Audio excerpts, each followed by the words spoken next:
Have you ever found the perfect sample and wanted to turn it into a beat, but you just had no idea how to chop it or even where to start? Well, today I'm going to give you an easy to use framework that can make chopping samples simple, and it'll help you start making amazing sampled beats. My name is Navie. I've been making beats for over 15 plus years. I've made sample beats for artists that went on to get millions of streams, and this is the framework that I think about whenever I sample. Now, while there's a million ways to chop up a sample, you can simplify this with two main approaches. You can chop on the rhythm, or you can chop on the music. Now, while this might sound basic, I want to show you some key ideas that many producers forget that end up ruining their beats. So to begin, let's use this sample here.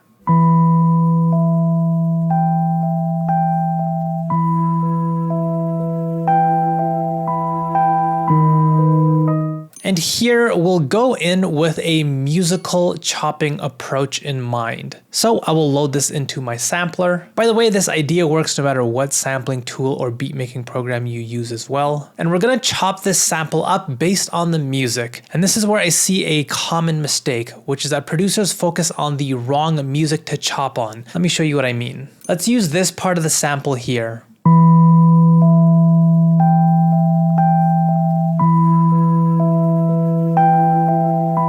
The mistake that many producers make is that they will hear those melodic ideas in the sample and they'll focus all of their chopping efforts here. They try chopping every single melodic note and make tons of micro chops that only last a fraction of a second on each individual note. And then they try to piece together an idea using all of these micro chops.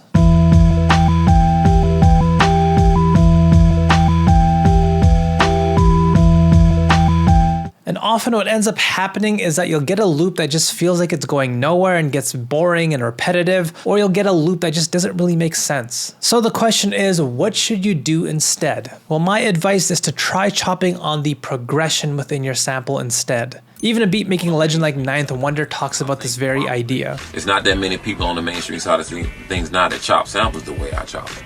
In order for you to chop a sample, you must understand chord progression. Now, while you don't have to know actual chord progressions to do this, you do need to at least be able to hear or even see where these progressions are happening. You can definitely do this by ear, but it might be hard if you're just starting out. So here, I'll show you this visually with my tool note grabber. What this lets you do is see all the notes in your sample or loop that you're building. Yes, you can try note grabber for free. Link is in the description box below. So let's hit play.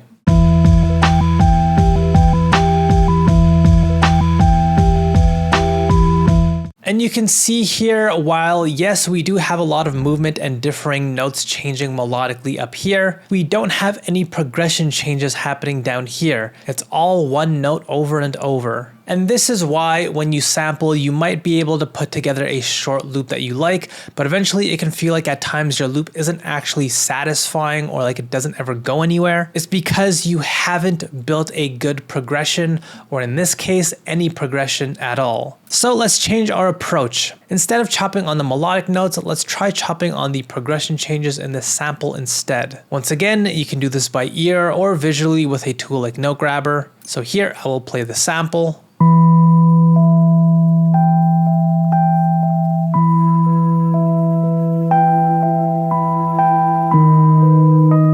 And as you can see, we have these changes happening in the notes down below. And this is where you can think about making your chops on these progression changes.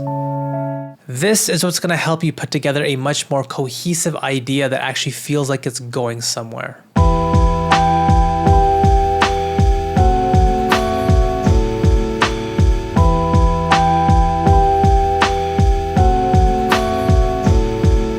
Once you have this in place, this is when you can start adding smaller chops to build a more complex melody that's to your liking when using this approach. If you do this, just always make sure that your new chops that you add in still follow that main progression that you've built. Otherwise, you risk building a messy musical idea. Overall, just keep this idea in mind. How good of a producer you are has nothing to do with how many chops you make in your sample. Your main priority should always be to make good music, even if your beat might end up feeling simple to make. So that is chopping with a musical approach. Next, let's talk about chopping with a rhythmic approach. To do this, let's grab another sample. La seda de tus manos when it comes to chopping with a rhythmic approach, you will likely see other tutorials tell you to do something like this. To look for these big spikes within your sample, these are called transients, and then to place your chops there. So in this example, you can hear each and every single chop that I've made here starts with a drum sound.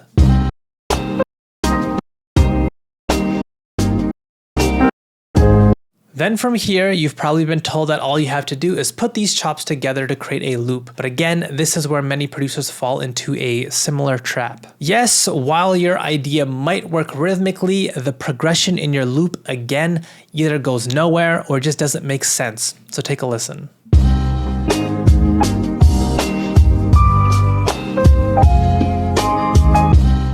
To help you hear and see this better, I'll separate the sounds from the sample, and I'll play them separately with the help of stem splitting. So here are the drums.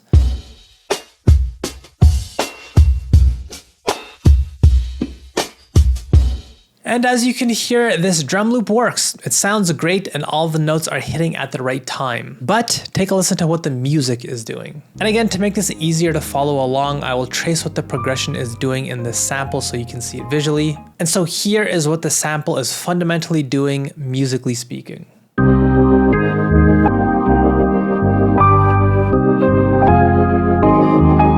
This progression, it just doesn't feel satisfying. It's just going all over the place. Not to mention we have random sounds and instruments from the sample just popping in and out. It just overall sounds like chaos. Now let's compare this to a different example. Here we're using the exact same sample, but different chops put together. Take a listen.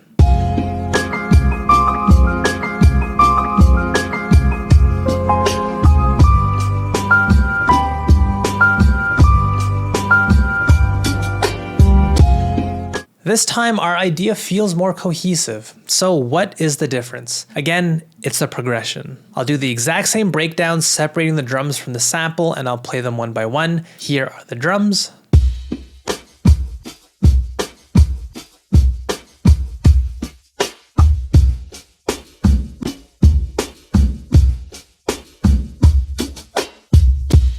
And again, even though the drum pattern is slightly different from our first example, it still sounds great and it works perfectly. Next, after tracing what the progression is doing with Note Grabber's help, you can hear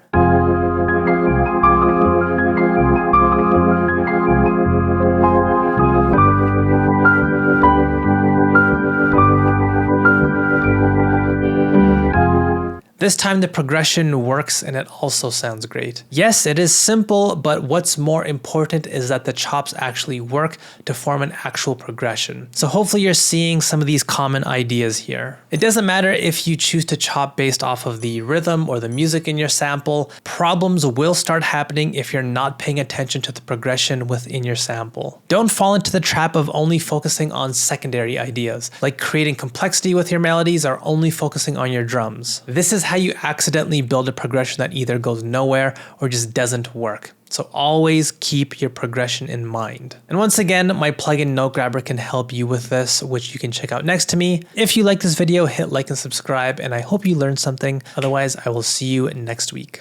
Bye.